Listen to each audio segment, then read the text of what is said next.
got a lot to talk about today, but I first, of course, would like to talk about our season 4 premiere, which is going to be a tribute to both Luke Perry and Fred Andrews. Roberto, when you and the writers were approaching this episode to begin with, what was your goal in this episode and bringing Luke's legacy to life? I think it was exactly that. You know, we when Luke passed, it was towards the end of season 3, and we thought that rather than rush an episode in or a storyline in, that we would take our time. And the first 2 weeks that we met as the writers, we just talked about this episode, and it's exactly what you said. We really wanted to honor Luke. We really wanted to honor Fred. And we wanted it to be sort of a very special episode, kind of standalone. It really emotional, and really focused on what this character meant to this group of people, his son, his friends, and really the entire town of Riverdale. Now, I understand there were a lot of special elements that you wanted to include in this episode, a lot of special people. Can you make a special announcement to the cast? Yeah, when we were putting it together, we wanted the episode, as you said, to be as special as possible. And one of the things that Luke had talked about since season 1 is he really wanted his good friend Shannon Doherty to come onto Riverdale. And we tried to make it happen a few times. It didn't work out. But when we were putting together this episode, we really wanted to include her. So Shannon Doherty is in 401 in a really emotional role. Shannon has already filmed her scenes, and she was able to share a lot of scenes with all of our cast members. What was it like welcoming Shannon to the Riverdale cast? I mean, I think it was cathartic for all of us. I think it really put the cherry on top of that episode and really made a nice tribute. And she was overjoyed to have the ability to share some of the burden of Luke's passing that she had gone through in a sort of cathartic setting with the rest of us, and it was it was beautiful and it was touching, and she's so talented, and it was also so close to Luke that it seemed like a perfect fit for us. Roberto, could we be seeing the lovely Molly Ringwald make more of an appearance this year as Mary Andrews? Yeah, we definitely will. You know, it so happened that that Molly was in Vancouver shooting an episode around when Luke passed, and I saw her, and she said, you know, please don't introduce Archie's uncle. Please, I'd love to help out. I'd love to be more a part of this. And we wanted the same thing. So yeah, she'll be Archie's mom more or less full time this season, which we're really thrilled about. KJ, how are you feeling about welcoming Molly in for more episodes this year? It's great. I think it's going to be nice for the fan. We've never really gotten to dive into their relationship too much, so yeah, it's going to be cool. We have to talk about, of course, the biggest cliffhanger that we saw at the end of the season 3 finale, which was that Betty, Archie, and Veronica were in a flash forward to spring break. They were in the middle of the woods, wearing not too much, and covered in blood, and the only thing we saw of Jughead was his iconic beanie. Cole, when you first read that script, what was your reaction? No more smelly hat. No, I like it. I mean, I think the beanie and the whoopee cap has served as kind of the most iconic symbol for the Archie comics for 75 years, aside from KJ's rooster top. And I think the act of burning it is a really good hook, and I think it's really interesting, but I'm not going to spoil anything, which is why you guys are even listening right now. Lily, KJ, and Cammy, what was it like for you to film that scene? Cold. Freezing. It was like 3 a.m, and we were naked. And we had no idea what had just happened. So they were just like, you know, just staring into the fire. Yeah. Like, okay, just look serious. Roberto, are you going to make us wait all season before we get those answers? No, we this season, that's one of our big mysteries, obviously, what happened to Jughead and the kids that night. And we are building up kind of the middle of the season. Our mid-season finale is going to be that night depicted in the flash forward.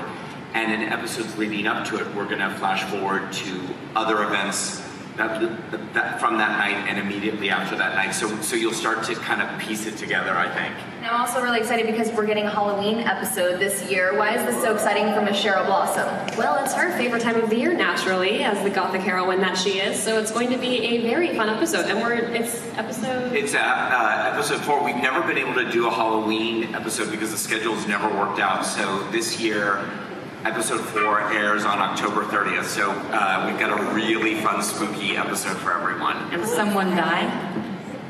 Yes. Actually? Yeah, someone dies. Someone at this table. Someone important? No one at this table. No one at this table. Okay. So no one. Do I still have a job? Or Roberto, have you already figured out what our characters will be dressing up for Halloween? You know, it's so funny.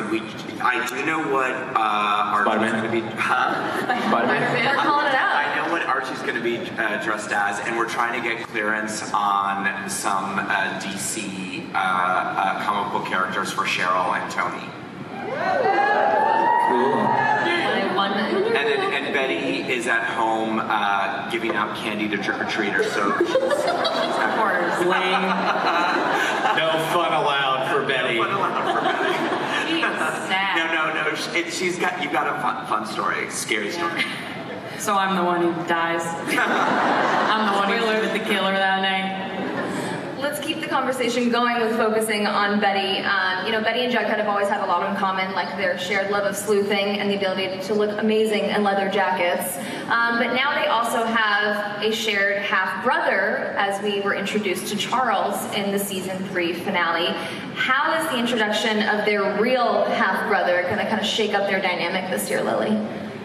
I don't know. I mean, I think there might be some awkward family dinners in the future, but I also think maybe it's a good opportunity if and when Alice returns from the farm for maybe Alice and FP to rekindle something, because I think that's really cute. But I don't know, they're not related by blood, so I guess it's fine, right? There are categories for that on the internet. Jughead is once again introducing audiences to a new school in Riverdale. Yep. What can you tell us about his academic journey in season 4? I think this is a prep school. So Jughead gets whisked away on a scholarship to a very sort of gossip girl, Upper East Side, preppy, pretentious, Richie Rich, Silver Spoon. Richie Rich is a character on Riverdale this year. Love it. Wait, really? No, he's not. And he's going to be the new blood. He's part of this writing scholarship, so he's part of this little Dead Poets Society that they have over at this new school. And Jughead's already kind of a pretentious character, so he's going to be out-pretentious by all of these incredibly tall and beautiful people. But yeah, I think it's fun. And the school also kind of serves, I'd assume, maybe I'm just speaking on a turn here, but it serves as the setting for what, the flash forward? Yeah, some of the one of the big mysteries of the season is kind of centered around Jughead at the new school, which is also kind of going to be a big rival school for Riverdale High. So Archie and the Bulldogs will be having a football match with the Stonewall Stags, which is the name of their Stonewall what? Stags. What are stags? Stags? Like a horse? Like a deer. Like a deer. Like a deer? With horns. Like a the cow. first time hearing of this. Stonewall Stags. I understand we're going to be seeing a lot more of our sibling dynamics this year and seeing a lot more scenes between Jughead and Jellybean, which I'm really excited about. Cole, what are you hoping to see from their sibling dynamic moving forward? I really like the dynamic in the comics where Jughead is so overprotective of Jellybean, which I thought was kind of cute in the digest. But it's also kind of it's kind of a weird thing for an older brother to do. So I'd like to see how Trinity works with feeling, I don't know, I'm maybe a bit uncomfortable with that. I like older protective Jug quite a bit. No one's scared of you, bro. No one's scared of you. Both of her parents are in jail right now, so what does that mean for Veronica's home life? It means there's nobody home and she can invite whoever she wants. Wink, wink. AJ, are you going to be shooting any scenes in the Pembroke then? I think there's a lot of scenes to shoot in the Pembroke. But Cami, I understand you're also going to be having some extended family dropping in. There is an extended family member in Veronica's life that she didn't know existed, which is definitely going to be another part of Veronica's storyline in season 4. Anything else you can tease for us? I don't think so. AJ, obviously Archie's going to be wrestling a lot this year. Wrestling with a lot this year, but I understand he's Probably going to have a lot. wrestling a lot as well. Well, he does every single sport out there at this point. Probably still boxing, but he's going to be dealing with the death of his father. But what else can you tell us about his journey in season 4? Yeah, it's going to be a lot of football this season, which is going to be fun. I love working with Charles, doing all that. Charles Melton, who plays Reggie, so that'll be nice. Me and Mad Dog are spending a lot of time together this season too.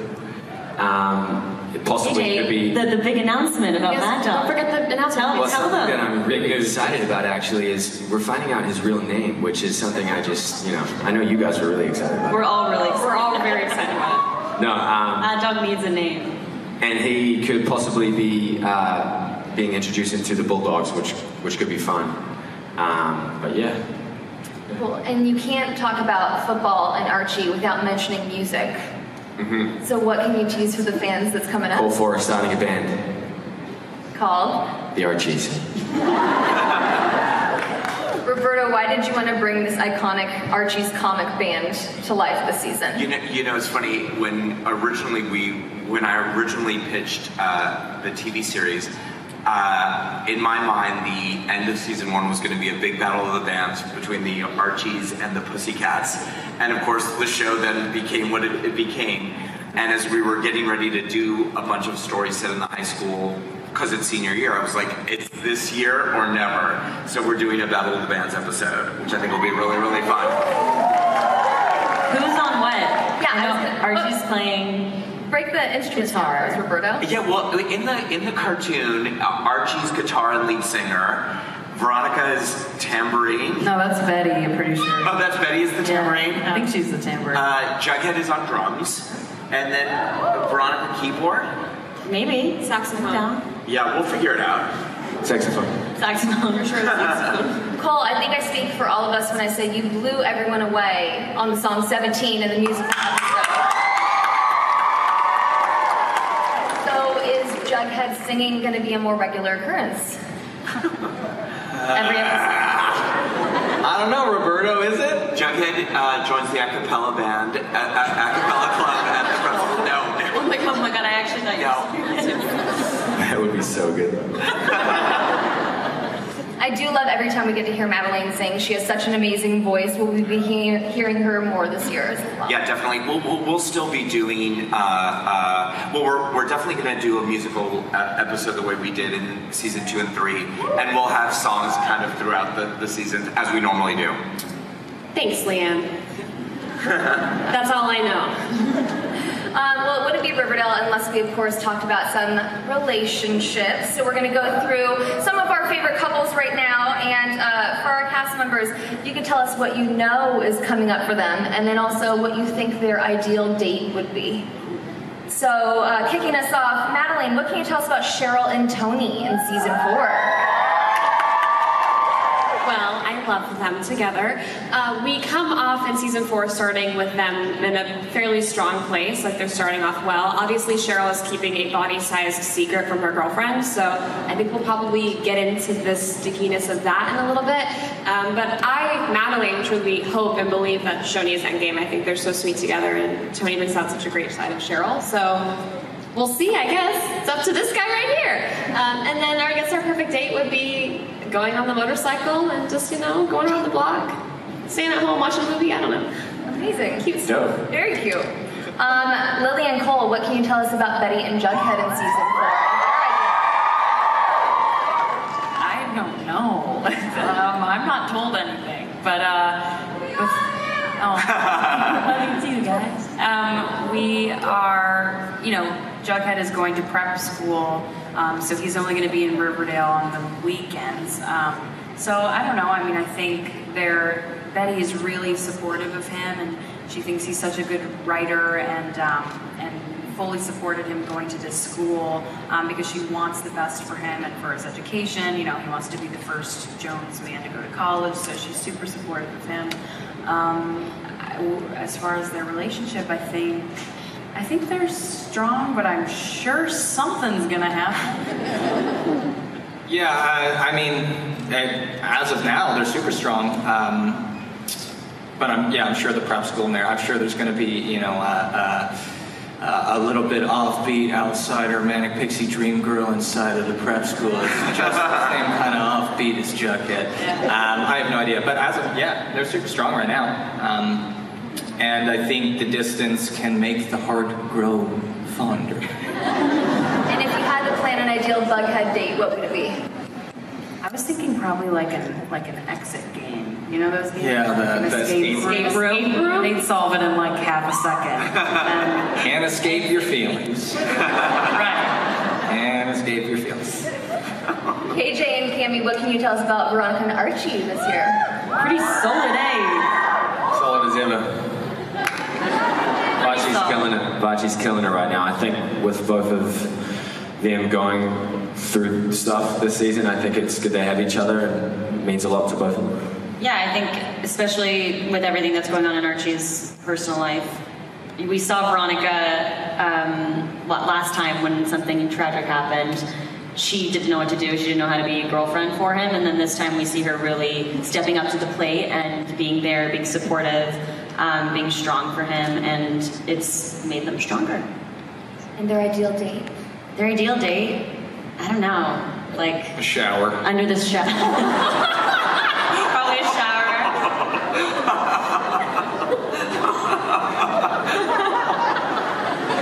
Another fireside rendezvous. KJ's face. Sick. Sweet. Cool. Roberto, fans have been asking for years about Tony Topaz's backstory. Is this year we're gonna get it? We are definitely getting her backstory. I will say that we do know some stuff about Tony's. We met her grandfather once. We know that her uncle wasn't supportive when Tony tried to come out. So we are definitely going to learn a little bit more about that. And I think we are going to see Choni in a good place.